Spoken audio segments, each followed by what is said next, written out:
Hello guys, তোমাদেরকে কিছু কথা বলি। দেখো, মানুষ বিশ্বাস করে অনলাইন থেকে আইডি নেয়।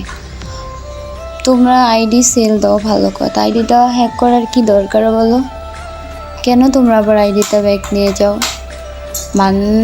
ছেলেদের ক্ষেত্রে আইডি কেনা অনেক সহজ ব্যাপার, মেয়েদের ক্ষেত্রে আইডিটা কেনা অনেক কঠিন, কারণ এরা খাবারের টাকা জমায়া আইডি কিংবা ডায়মন্ড টপ আপ করে। কিন্তু তোমরা কি করো? মানুষের বিশ্বাস নিয়ে খেলো। কেন আইডিটা আবার হ্যাক করে নিয়ে যাও? তো গাইস, আমার আইডি হ্যাক হয়ে গেছে। তারপর আমি অনলাইন থেকে একটা আইডি নিয়েছিলাম, তো ওই আইডিটাও হ্যাক হয়ে গেছে। আমি এখন বট আইডিতে গেম প্লে করি।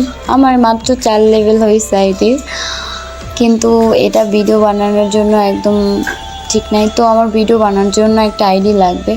তো কম বাজেটের ভিতরে একটা আইডি যদি কারো কাছে থাকে, আইডি দিও ভাইয়া, প্লিজ হ্যাক করে নিও না। কারণ খুব কষ্ট করে টাকা জমা তোমাদের কাছ থেকে আইডি নিই, যদি সে আইডি হ্যাক করে নিয়ে যাও। আচ্ছা, মানুষ 10 টাকা নিয়ে, 20 টাকা নিয়ে, 500 টাকা নিয়ে, 600 টাকা নিয়ে, 20,000 টাকা নিয়েও বড়লোক হতে পারে না। তো কেন আইডি তোমরা হ্যাক করে নিয়ে যাও? তো কম বাজেটের ভিতরে যদি কারো কাছে আইডি থাকে, কমেন্ট করো আর আমাকে ইনবক্স করো, ঠিক আছে? Thank you.